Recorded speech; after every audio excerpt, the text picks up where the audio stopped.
척추측만이 왜 오는지 아세요?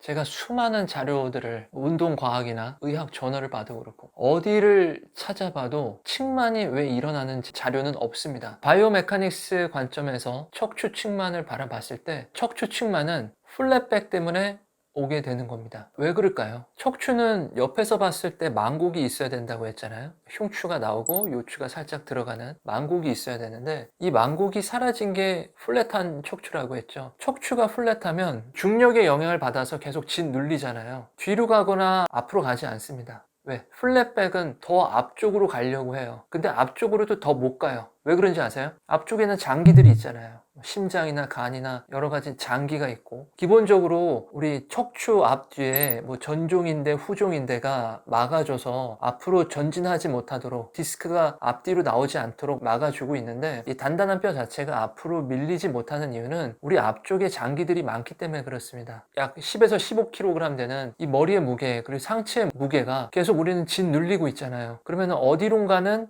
휘어야 되는 거예요. 그 중력을 계속 지지를 못해요. 우리가 앉아있는 경우들이 많기 때문에. 자, 그러면 얘가 어디론가 그 중력을 피하기 위해서 이동을 하려고 한다고요. 그게 옆으로 휘는 거예요. 자, 척추측만은 약 20도 정도를 기준으로 20도가 넘어가면 질병, 그리고 20도 이전은 질병이 아닌 단계로 구분이 되는데, 척추측만에 대한 운동이 따로 있는데 그거는 이제 질병 이전 단계의 운동을 얘기를 하는 거고요. 질병까지 가면 그거는 답이 없는 거예요. 운동 자체가 안 됩니다. 그래서 측만이 오지 않도록 이 플랫한 척추를 교정을 하는 게 급선무입니다. 척추 측만에 대한 운동은 이 플랫백이나 스윗백 체험과는 다르게 훨씬 방대한 운동 방법들이 있습니다. 다른 형태로 서비스를 생각을 하고 있어요.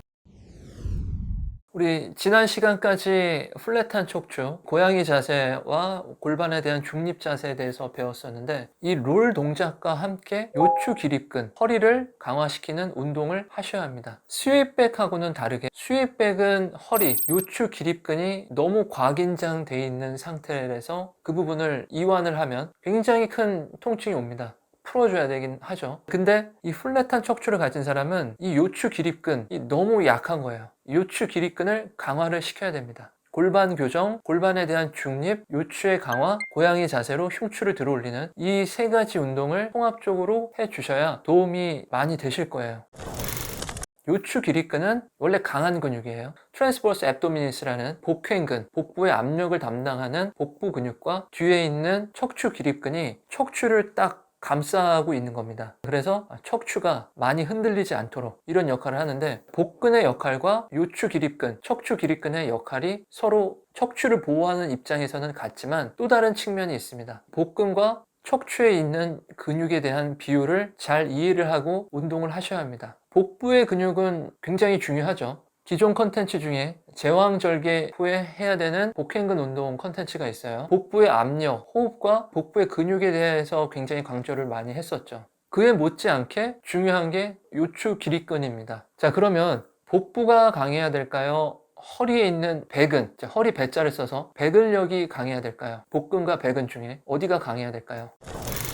배근력이 더 강해야 합니다. 운동학적으로 그 비율을 따지자면 2대1이에요. 복부보다 허리의 근력이 2배 강해야 합니다. 자, 근데 플랫한 척추를 갖고 있는 사람은 복부도 약하고 허리 근력도 약한 거예요. 요추 기립근도 약화된 상태예요. 하복부 운동도 해야 되지만 허리에 있는 근력을 올바로 지혜롭게 강화를 해야 됩니다. 근데 지금 허리가 계속 짓눌리고 있기 때문에 허리에 대한 스트레스, 이 디스크에 받는 스트레스가 많다고 했잖아요. 이 스트레스를 완화시키는 운동을 해야 되는 겁니다. 이 스트레스가 가중이 되지 않도록 운동을 안전하게 해야 되는 거예요. 자, 그러려면 허리를 뒤로 꺾는 동작을 하지 말라고 했었죠. 허리를 뒤로 꺾으면 요추에 이런 스트레스가 너무 강하게 전달되기 때문에 디스크에 문제가 생길 수 있어서 그 부분을 보호를 하면서 이 질병을 예방을 하면서 해야지 지혜로운 운동이 되는 겁니다. 예방이 중요한 거예요. 예방이. 질병이 있으면요, 그냥 병원을 가셔야 되는 거예요. 제가 아니면 기승전 운동의 컨텐츠가 디스크가 돌출되고 어떤 디스크의 신경에 어떤 질환이 있고 척추관이 이렇게 좁아져 있고 이런 부분들을 치료할 수 없다고요. 그 부분은 병원 가도 수술이나 어떤 주사나 그런 요법으로 사용을 하지, 이 부분을 원천적으로 기존의 몸 상태로 완전히 되돌리기라는 것은 굉장히 힘듭니다. 그렇기 때문에 예방하는 게 지혜로운 거예요. 예방의 시대고 예방이 중요한 겁니다. 생활 속에서 정말 편리하게 하고 그리고 안전하게 할 수 있는 요추 기립근 운동에 대해서 알려드릴게요. 힙 힌지를 펴는 동작. 매트가 깔려있는 바닥에 무릎을 꿇고 앉습니다. 무릎도 서로 붙이고요. 팔은 이렇게 지니암 자세. 우리 마법사 있죠. 알리바바 40인의 도적인가요? 거기서 나오는 이 램프의 요정, 우리 지니가 이렇게 나오잖아요. 지니 자세를 하고, 자, 그 상태에서 고관절을 펴면서 올라오는 겁니다. 자, 그러면 몸이 수직이 되겠죠. 무릎은 구부러져 있는 상태에서 몸은 수직이 됩니다. 다시 내 엉덩이를 뒤꿈치 쪽으로 가져가서 천천히 앉고 다시 천천히 올리면서 고관절을 펴니다. 이 동작을 할 때 내가 고관절이 불편해, 이런 분들은 장요근을 이완하는 고관절 이완을 하는 컨텐츠 있어요. 자, 그거를 보고 고관절을 이완을 하고 나서 이 운동을 하시면 되고요. 자, 그리고 이 운동을 할 때 고관절을 펴서 딱 일어섰을 때 허리와 엉덩이에 힘을 단단하게 주시는 겁니다. 자, 무릎은 우리가 지금 모아져 있는 상태죠. 무릎끼리 서로 허벅지끼리 짜주듯이 힘을 주고요. 자, 이렇게 내전근에도 힘이 들어가고 우리 힙 근육에도 힘이 들어가고 요추 기립근까지 같이 운동을 하는 겁니다. 자, 이렇게 들어 올렸을 때 골반이 앞으로 너무 밀리지 않도록 그냥 옆에서 봤을 때 수직인 상태로 올라오시면 돼요. 자, 올라오고 나서 내 허리 한번 만져보세요. 근육이 단단하게 올라오는 게 느껴지시나요? 정상 척추 체형을 가진 사람은 엎드려서 하는 슈퍼맨 동작이나 이런 부분으로 운동을 유도를 합니다. 하지만 신전되면서 허리에 이 디스크의 압박력이 작용이 될 수 있기 때문에 이렇게 운동하시는 게 가장 안전하고 부담감이 없을 거예요. 그러면서 요추 기립근을 강화할 수 있는 아주 좋은 운동 방법입니다.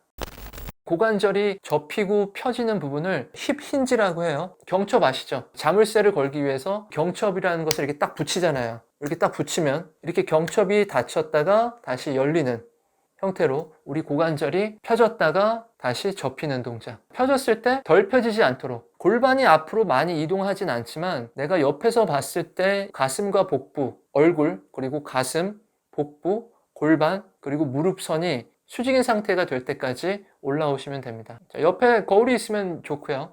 자, 이렇게 힙 힌지 운동을 아침 저녁으로 10번에서 20번 정도만 올바로 하고 우리 골반 교정 운동 그리고 흉추의 가동성 운동 이 부분들을 같이 해주시면 아주 좋은 효과를 보실 겁니다. 자, 앞으로 이 플랫백에 대해서 운동할 부분이 많아요. 자, 그런데 엄지발가락이 저리다라는 분들이 많거든요. 자, 이 부분은 우리 스윗백 체형하고도 좀 관련이 많은데 스윗백 체형을 가지면서 요통이 있는 사람, 이런 분들이 엄지발가락에 어떤 저림 증상이 있는 분들이 많은데 이 부분을 어떻게 해결할 수 있는지 그 부분 컨텐츠 하나 만들고 플랫백 운동으로 계속 이어가도록 하겠습니다. 바이바이.